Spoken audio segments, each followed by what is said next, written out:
আসসালামু আলাইকুম। আজকে কথা বলবো সার্চ ইন্টেন্ট নিয়ে। সার্চ ইন্টেন্ট কেন, সার্চ ইন্টেন্ট কিসের জন্য ব্যবহার করা হয় এবং কত ধরনের সার্চ ইন্টেন্ট আছে উইথ এক্সাম্পল। প্রথমে বলে রাখি, সার্চ ইন্টেন্টটা আমাদের দরকার হয় যখন আমরা কিওয়ার্ড রিসার্চ করতে চাই। সাপোজ একজন ইউজার গুগলে এসে সার্চ করলো হাউ টু মেক এ টি, কিভাবে চা বানাতে হয়। এখন তার যে পেছনের যে ইন্টেনশনটা কাজ করছে, মিন্স তার ওই কিওয়ার্ডটাকে সার্চ করার পেছনে যে উদ্দেশ্যটা কাজ করছে, ওই উদ্দেশ্যটাকেই বলা হয় সার্চ ইন্টেন্ট বা সার্চ করার উদ্দেশ্য। মূলত সার্চ ইন্টেন্ট 4 ধরনের হয়। আমি এখানে এক্সাম্পল দিয়ে আপনাদের পারফেক্টলি বুঝাই দিচ্ছি যেন আপনারা বুঝতে পারেন। প্রথম যে ধরনের সার্চ ইন্টেন্ট আসে সেটাকে বলা হয় নেভিগেশনাল ইন্টেন্ট।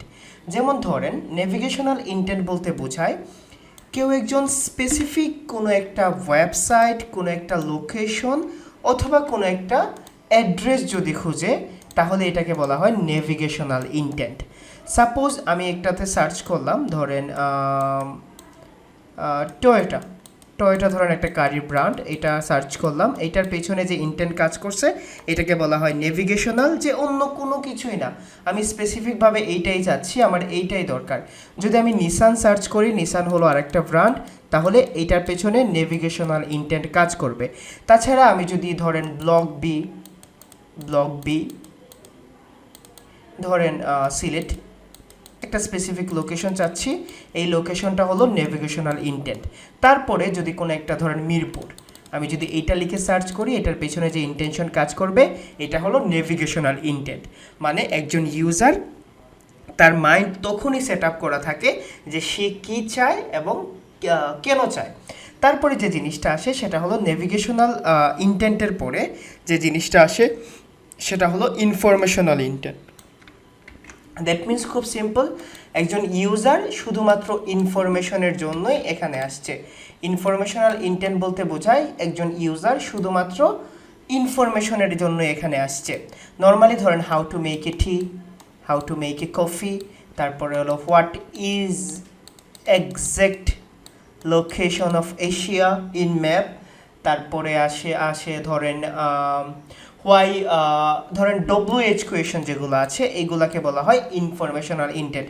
যে কোনো ধরনের কোয়েশন, দ্যাট মিনস সে এখানে সলিউশনের জন্য আসছে এবং এই সলিউশনের পেছনে যে জিনিসটা কাজ করে এটাকে বলা হয় ইনফরমেশনাল ইন্টেন্ট। তারপরে যে জিনিসটা আছে সেটা হলো ট্রানজ্যাকশনাল ইন্টেন্ট। তো একটা অ্যাকশন সে কমপ্লিট করতে গেলে নর্মালি এটাকে বাইং ট্রানজ্যাকশন বা বাইং ইন্টেন্টও বলা যায়। সাপোজ ধরেন ট্রানজ্যাকশন বলতে বোঝায়, সার্চ ইন্টেন্ট আবার লিখে রাখছি যেন আপনারা বুঝতে পারেন। ওকে, ধরেন এখন সে একটা স্পেসিফিকভাবে কোনো একটা কিনতে যাচ্ছে, ঠিক আছে, কিনতে যাচ্ছে, ধরেন buy a Suzuki car, buy a smartphone. তো তার যে পিছনের ইন্টেনশন যে সে ট্রানজ্যাকশন করতে যাচ্ছে, ঠিক আছে, যে কোনো কিছু পারচেজ করতে যাচ্ছে। এবং এসইওর জন্য ম্যাক্সিমাম ক্ষেত্রে আপনাদের এই ট্রানজ্যাকশনাল কিওয়ার্ডটাই ক্লায়েন্ট বলবে যে আমার জন্য ট্রানজ্যাকশনাল কিওয়ার্ড অথবা ইনফরমেশনাল কিওয়ার্ড খুঁজে বের করো। ট্রানজ্যাকশনাল কিওয়ার্ড বলতে বোঝায় যে কিওয়ার্ডটা সার্চ করলে মানুষ একটা জিনিস পারচেজ করতে পারে, একটা জিনিস বাই করতে পারে, একটা সার্ভিস বাই করতে পারে। আর ইনফরমেশনাল কন্টেন্টগুলো ইউজ করতে হয় বা ইনফরমেশনাল কিওয়ার্ডগুলো ইউজ করে ব্লগ সেকশনের জন্য। সো প্রথম কথা ছিল আপনাদের নেভিগেশনাল, যে কোনো একটা স্পেসিফিক জিনিস যদি সে খুঁজে এটাকে নেভিগেশনাল ইন্টেন্ট বলা হয়। যদি সে কোনো কিছু ইনফরমেশনের জন্য আসে তাহলে এটাকে ইনফরমেশনাল কিওয়ার্ড বা ইনফরমেশনাল ইন্টেন্ট বলা হয়। এটাতে WH কোয়েশনগুলো প্রাধান্য পায়। ট্রানজ্যাকশনাল ইন্টেন্ট বলতে বোঝায় তার পেছনে বাইং ইন্টেনশনটা কাজ করে। ধরেন যে কোনো একটা স্মার্টফোন কিনতে চাইলো, কোনো একটা লয়ারকে হায়ার করতে চাইলো, কোনো একটা কার কিনতে চাইলো, এটার পেছনের যে ইন্টেন্ট কাজ করে বা এটার পেছনে যে ইন্টেনশনটা কাজ করে এটাকে বলা হয় transactional intent. Last but not the least, commercial intent. তো এটা হলো কোনো একটা ডিসিশন মেক করার আগে সে যে জিনিসটা লিখে সার্চ করে। নর্মালি এটা হয় এইরকম, আমি যদি ধরেন টয়োটা ভার্সেস নিসান, ঠিক আছে, সে বলল টয়োটা ভার্সেস নিশান। সে ডিসিশন নিতে পারছে না যে কোন জিনিসটা তার জন্য ভালো হবে। তো সে টয়োটা এবং নিশান সম্পর্কে ইনফরমেশন নেবে, দুইটার কম্প্যারিজন করবে, তারপরে সে ডিসিশনটা নেবে। ধরেন আইফোন আর অ্যান্ড্রয়েড ফোন কোনটা সে নেবে এটা নিয়ে সে কনফিউশনে আছে। সো সে আইফোন এবং অ্যান্ড্রয়েড ফোনের সাথে কম্পেয়ার করবে জিনিসটা, এবং কম্পেয়ার করার পরে এই কমার্শিয়াল ইনটেন্টটা হবে, এবং সে পারচেজ করার আগে সে ডিসিশন নিতে যাচ্ছে। তো এইরকম 4 ধরনের ইনটেন্ট থাকে। প্রথম কথা হলো commercial intent, informational intent, transactional content intent, তারপরে হলো নেভিগেশনাল ইনটেন্ট। এখন একটা ইম্পর্টেন্ট জিনিস হলো, যদি আমি এসইওর জন্য কিওয়ার্ড রিসার্চ করি তাহলে কি ইনটেন্টটা খুব বেশি দরকার হয়? না, তখন ইনটেন্টটা খুব বেশি দরকার হয় না। বাট ক্লায়েন্ট যদি চায়, কি করবেন ভাই, আপনাকে তো জেনে রাখতে হবে। তো ক্লায়েন্ট মূলত দুইটা জিনিস চায়। প্রথম কথা হলো সে ব্লগ পোস্টের জন্য কিওয়ার্ড চায়।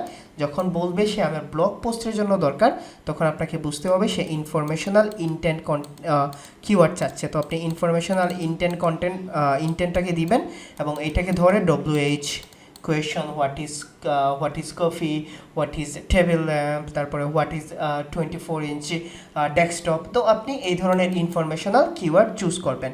পাশাপাশি আপনি যদি এখানে তার জন্য আনেন, তাহলে আপনি এখান থেকে ট্রানজ্যাকশনাল ইনটেন্টটাকে নিতে পারেন, কারণ ট্রানজ্যাকশনাল ইনটেন্ট নিলে যে ক্লায়েন্টের ওয়েবসাইট, ওই ক্লায়েন্টের ওয়েবসাইট থেকে কোনো কিছু পারচেজিং বোঝায়। আই হোপ যে আপনারা পারফেক্টলি বুঝতে পারছেন হোয়াট ইজ ইনটেন্ট। ইনটেন্ট বলতে বোঝায় একজন ইউজার যখন গুগলে কোনো কিছু লিখে সার্চ করে তার পেছনে কি ইনটেন্ট কাজ করে। 4 ধরনের ইনটেন্ট হয়: নেভিগেশনাল, ইনফরমেশনাল, তারপরে হলো ট্রানজ্যাকশনাল, তারপরে হলো কমার্শিয়াল। তো এই ইনটেন্টগুলো আপনারা টুলস দিয়ে ইজিলি পিক আপ করতে পারবেন। যদি মনে হয় ভাই আমাদের এই ইন্টেনশনাল কিওয়ার্ডগুলো আমাদের রিসার্চ করে দেখান, তখন আমাকে বলেন, আমি নেক্সট ভিডিওতে করে দেব। টিল দেন সবাই ভালো থাকেন, সুস্থ থাকেন। আসসালামু আলাইকুম।